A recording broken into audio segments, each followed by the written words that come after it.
Hey everybody, this is Burnt Coal. You're joining me on the 27th of December, 2025.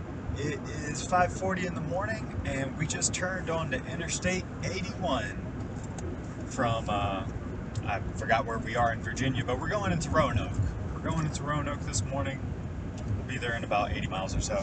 So, thanks for joining me. Hope that you're doing well. If you've seen any of my other videos, you may have noticed that I've been around the Carolinas and I just came up to Virginia. And this whole area and extending out west is referred to as the Bible Belt, if you didn't know. The Bible Belt. It's like, and growing up in tobacco country, North Carolina, I definitely saw churches everywhere. Didn't see any synagogues. Didn't see any mosques, and didn't see any other, temples of other denominations or faiths. And even as I'm talking to you right now on the 81, there's 3 giant crosses straight ahead of me. And it's just crosses everywhere, and Jesus this and Jesus that, all over the Bible Belt.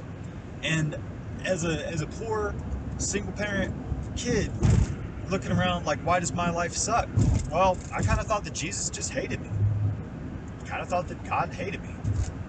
Kind of thought that, man, like I must have done something fucked up to get this mother in this lottery of birth here in Podunk, North Carolina. But there's those crosses. Everybody just wants to just think about how this guy died all the time.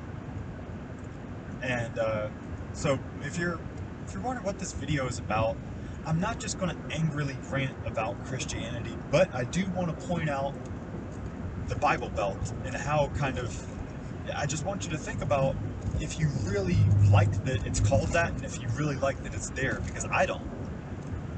I don't like that our country, that's supposed to be free of religions, has 7 states. 7 states that are all looped together, and then by the one piece of clothing that's supposed to be restrictive.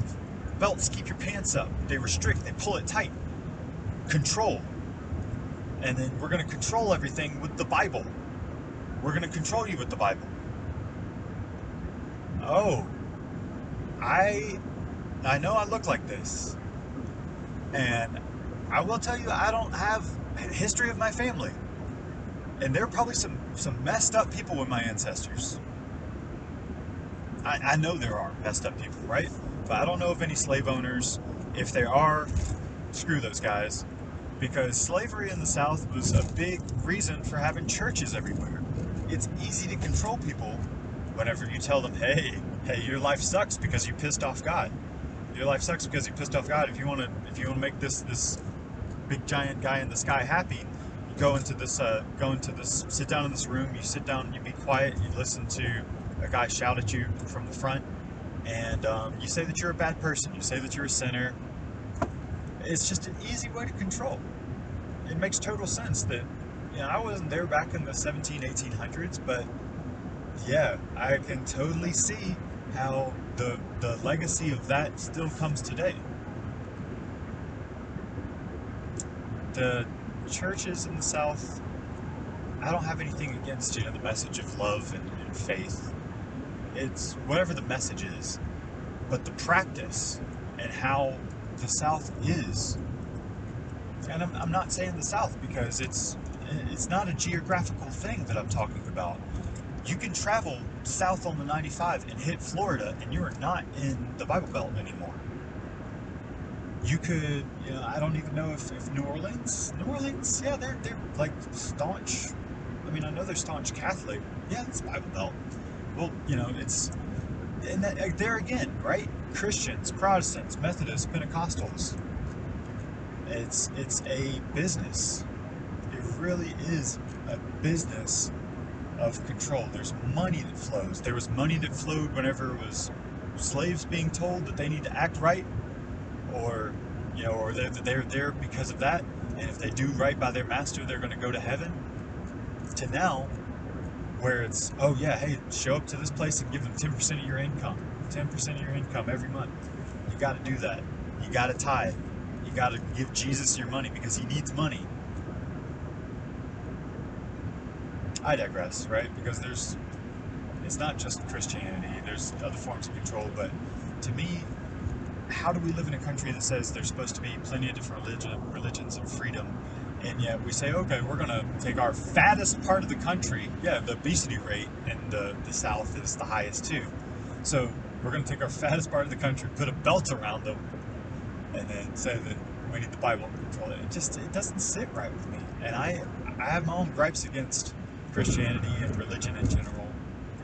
I believe that every person should look within themselves and try to figure out what's going on with them, how they can treat others like they know that others should be treated. I'm not even going to say treat others like you would want to be treated, because I know that I'm a person where I will take a lot of shit. I'll take a lot of punches. I don't want to give other people punches, but I can take a lot of hits. And for spirituality, I do recognize that my journey, this body, is not the same as your journey in your body. You've got your own thing that you got to do. You've got your own gifts and abilities. You got your own arms and legs to get you there. You got your own brain and spine. There's the individual part of what it comes down to, and I like that here's what I'll leave with a good point of, I get it that we need to have a place for community. We've got to have a place where people can, outside of work, get together with their neighbors, have something to do, and have that relationship. I don't think it's supposed to be where you meet up once a week and your club is just, I don't know, talking about the end of the world and how everybody in there sucks and you got to give them 10% of your money. There's more things, particular points that I want to touch on, but I wouldn't be talking about the Bible Belt anymore. That's the end of my rant. If you made it all the way, good for you. Join me next time, won't you? For another rant, maybe a lesson that I got during this crazy year. I'm about ready for 2025 to be over, aren't you?